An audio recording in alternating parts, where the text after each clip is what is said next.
Yo, what's good, y'all? You dub back here again here in 2020. Let's get it. I hear a lot of people talk about story writing and saying they don't like certain aspects and they don't like certain elements. Most of what you've never written story, don't understand literature, don't study literature. Okay. I hear a lot of Star Wars fans, the majority of the fandom complain about Ryan Johnson, but you hear Wonder advocating and defending The Last Jedi. It's a great movie. Great movie. Excellent story told, by the way. And you just be sitting here wondering, huh? What is your criteria? Because you also hear me praise Infinity War, Endgame, Black Panther, a lot of other movies. Then I have movies like Huntsman, Winter's War, which many disagree with. I have people disagreeing with me. Some like Warcraft, some don't like Warcraft. I can go on and on. The thing about that you have to understand, first and foremost, okay, I always say this, and it was a lesson taught by my high school English teacher.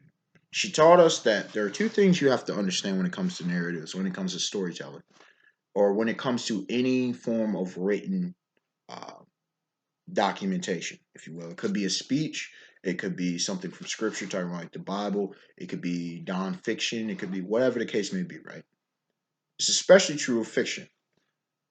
Understand the purpose for which the writer, the author, um, is telling the account, and two, understand the audience. If you don't understand that, it's the same thing as true of all arts. Comedy, comedy doesn't. I mean, there is general comedy that's funny across the globe, but there are also more specific comedy. If I don't know what's going on in South Africa, and you tell me something very specific about South Africa, then I'm probably not going to find it funny. If there is something general, like a general issue dealing with sex or family raising or, work and stuff, those are universal. Music and get you moving and dancing. So universal things that people deal with. But when you go regional or ethno specific, then you have to target an audience. Sometimes I see they do a phenomenal job, and you'll see comment sections. They'll be like, "Bro, that those people were dead. They probably didn't relate to the jokes, or they made them uncomfortable." Understand that, especially if you're ever going into the film comedy. Understand your audience that you're going for. Okay, if you're doing a predominantly black audience, you can probably get away with more black jokes. If you're dealing with a predominantly white audience, you might need to not necessarily go full black. Now, if there is something about raising children, like the comparison between how a lot of black parents raise children and how a lot of white parents raise children, that's funny. People find that funny because they can relate. Relatability is huge in business and in all aspects of life. And for you men, pay attention to that when you're dealing with women, whether it's a significant other or friends, mom, sister, it doesn't matter who you're dealing with. All right. Any woman you deal with, remember, relatability is huge. Now, I say all that to say, when I come into a story, I'm a blank slate. Unless I know specifically the premise of the story. Now, okay, I like to know what the premise of the story is more so for my selection process. I'm not gonna, or if something I don't like the title of something, I don't like the concept, I'm not gonna go and watch it. I very rarely come across bad stuff that I watch or read. Very, very rarely. Normally, if I sense bad, I just put it down. I don't even acknowledge it. Time's too valuable. Also, I know how critical I can be. I love enjoyment rather than coming down harshly on things. Okay. Now, if I'm already invested in to some degree, whether I'm a fan of something or not, I was not a fan of Bleach, Naruto, or Fairy Tail, but I still continued them because there were aspects that I was a fan of. I was drawn in. Okay. But I like the premise to a degree or certain aspects about the series. Okay. You have to draw people in. But once I'm interested, what do I go for? I come in as a blank slate. I don't interject my own self. The only times I have an issue is when it's an established thing and now you're making unnecessary changes. For example, I still to this day don't understand. I understand it's a different universe. I don't know why they changed the Ancient One to what she became from Marvel Comics. Why not have this old Asian gentleman? I don't get it. It still rings hollow to me. Doesn't mean she didn't do a great job, especially in Endgame. I really liked her in Endgame. I just don't understand it. It made no sense to me at all. And I could go many examples.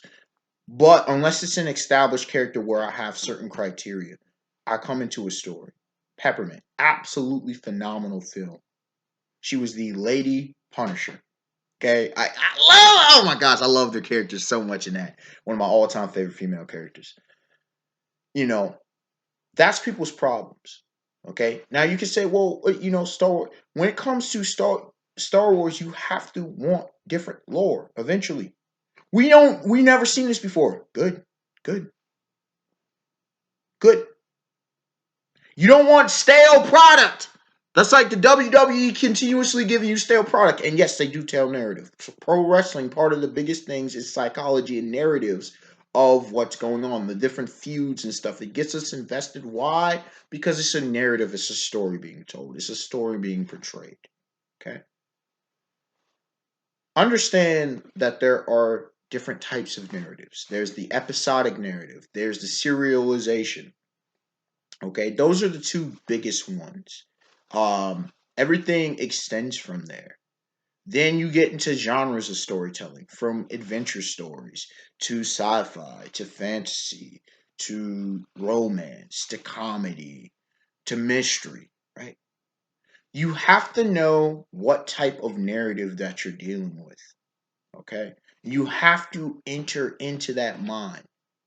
I've never read Detective Conan, but I hear it's a mystery story. The Hardy Boys, I already knew it was mystery. So I went in going for that. I wasn't expecting action and adventure. A lot of people hated on the Transformers series with Shia LaBeouf and whatever, right? And my thing was, they were great for what they were. They were action movies.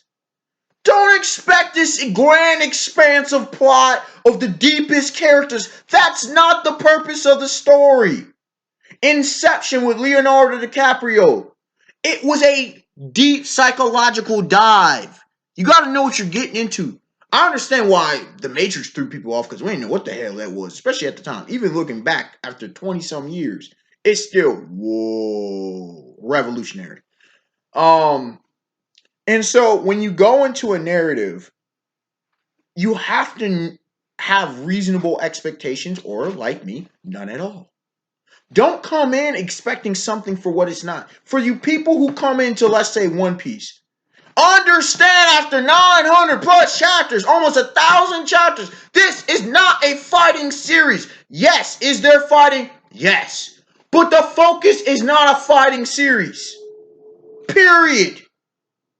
People were complaining about Bleach and Naruto. Now, Naruto, differently, but Bleach, well, you knew the depth of the characters. Kubo never had grand depth of characters. Now, did I say he didn't have great characters and there was no depth? No, that's not what I'm saying. But his focus was not deep diving on the characters. He was not Togashi in Hunter x Hunter. Understand what the writer, what the narrative is portraying to you early on.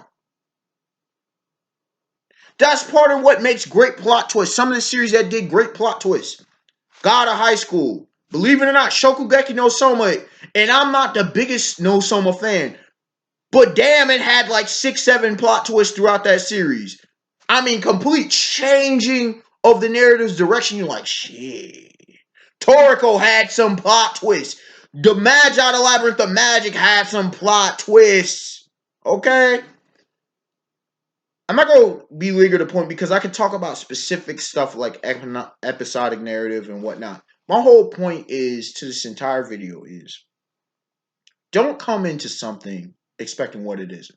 I'll finish this up by using relationship, right?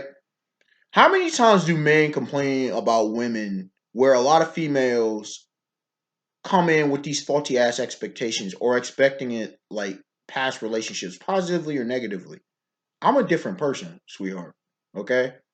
Or how many times do women complain about guys, having expectations of homegirl in the bedroom and stuff? Why are you coming in with expectations? Find out about that person before you have expectations. Now, can you have standards and principles? Absolutely. Value yourself. But there's a difference between having values and expectations. I expect this person to do such, such, and such and such.